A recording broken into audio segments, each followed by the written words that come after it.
प्रमोद कृष्णम की ओर से दरअसल ट्वीट कर रंधावा को जवाब दिया गया और लिखा गया कि भ्रष्टाचार के खिलाफ अनशन करना आखिर पार्टी विरोधी कैसे हो गया। प्रमोद कृष्णम हमारे साथ इस वक्त जुड़े हुए हैं। प्रमोद जी, ये क्या कुछ हो रहा है अभी फिलहाल कांग्रेस में? रंधावा जी कहते हैं कि ये पार्टी विरोधी गतिविधि है, ये अनशन जो सचिन पायलट की ओर से किया जा रहा है। आपका ये कहना है कि भ्रष्टाचार के खिलाफ अनशन पार्टी विरोधी नहीं? देखिए, भगवान को देखा नहीं है लेकिन महसूस किया गया है।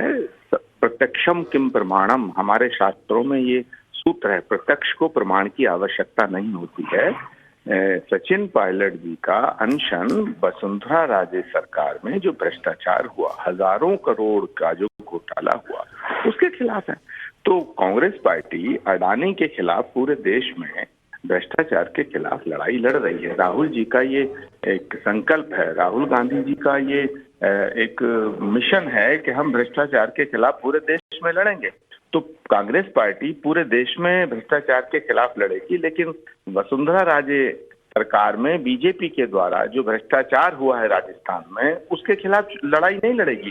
तो ये तो एक विडंबना है। लेकिन तो प्रमोद जी, का जो अनशन है, आप ही की सरकार है, आप अपनी ही सरकार के खिलाफ अनशन कर रहे हैं, अपने ही आपके कुछ नेता समर्थन कर रहे हैं, कुछ खिलाफत में मुखालफत करते हुए नजर आ रहे हैं। अब आपकी मौजूदा स्थिति आप समझ पा रहे हैं, जनता तक क्या संदेश जा रहा है, कहां पर आकर खड़ी हो गई है कांग्रेस? जनता के भीतर साफ संदेश जा रहा है। कुछ लोग हैं कांग्रेस पार्टी में जो भाजपा की सरकार के घोटालों की जांच नहीं चाहते। भारतीय जनता पार्टी की सरकार के घोटालों की जांच कराएंगे, ये वादा आदरणीय अशोक गहलोत जी और सचिन पायलट जी ने 2014 से लेकर के 2018 तक सैकड़ों सभाओं में किया। मैं फिर रिपीट कर रहा हूँ जी, 2014 से 2018 में हाँ। 5 साल लगातार, 4-5 साल लगातार सैकड़ों सभाओं में अशोक गहलोत जी ने ये वादा जनता से किया। ठीक है, तो उसी वादे को सचिन पायलट याद दिला रहे हैं। ठीक है, वो तो याद दिला रहे हैं, उनको याद दिलाना पड़ रहा है अपने ही पार्टी के मुख्यमंत्री को। प्रमोद जी, आप खुद बताइए, आप कह रहे हैं कि कुछ ऐसे नेता हैं जो भ्रष्टाचार के खिलाफ कदम नहीं उठाना चाहते, यानी कि इसका मतलब क्या माना जाए? आप ही की पार्टी के सूबे के मुखिया जो हैं, क्या बीजेपी के साथ में कहीं नजर आ रहे हैं आपको खड़े हुए? ऐसा तो नहीं है कहीं? नहीं, एक बात बताइएगा कि नेता की एक क्रेडिबिलिटी होती है। जनता में जब वो जाता है, वो कुछ बोलता है, उसका वो अपना वादा करता है, तो जनता उस पर यकीन करती है। अब चुनाव होने जा रहा है, तो सचिन पायलट जब चुनाव में जाएंगे, वो कहेंगे साहब बीजेपी भ्रष्टाचारी पार्टी है, तो लोग कहेंगे आपने 5 साल सरकार चलाई, उसमें जांच क्यों नहीं कराई? तो किस मुंह से जाएंगे जनता के बीच में? वही तो बात है सर। ऐसी मौजूदा स्थिति में आप लोग कैसे जनता के बीच में जाएंगे? तो आप भी प्रमोद जी बहुत बेहतर समझ रहे होंगे। आपको याद होगा पिछली बार क्या कुछ हुआ था, सचिन पायलट को किस तरह से उनका मान मुनव्वल किया गया था। अब मौजूदा स्थिति में भी वही समझे क्या? राहुल गांधी वर्सेस प्रियंका गांधी की स्थिति तो नहीं खड़ी हो जाएगी कहीं फिर से?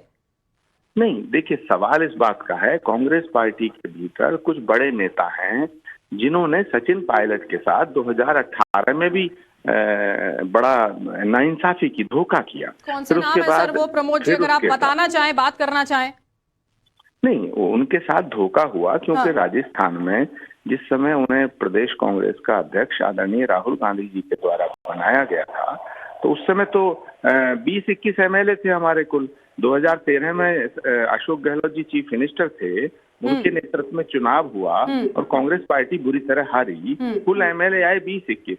उसके बाद पार्टी की कमान सौंपी गई सचिन पायलट जी को, और आदरणीय राहुल गांधी जी ने ये भरोसा देते हुए ये कहा कि भाई आप पार्टी की सरकार बनाइए, आप मुख्यमंत्री बनिए। सचिन पायलट वहां पूरी मेहनत से लगे, लेकिन फिर 2018 में। लेकिन प्रमोद जी देखिए, आप ये बहुत बेहतर तरीके से समझते हैं कि जो कुछ अभी फिलहाल राजस्थान कांग्रेस में चल रहा है वो राजस्थान के विधानसभा चुनावों के लिए, और आपके खुद के नेता कहते हैं कि लोकसभा चुनावों के लिए कांग्रेस के लिए बिल्कुल भी बेहतर यहाँ पर नहीं होने वाला। बहुत शुक्रिया प्रमोद जी, आप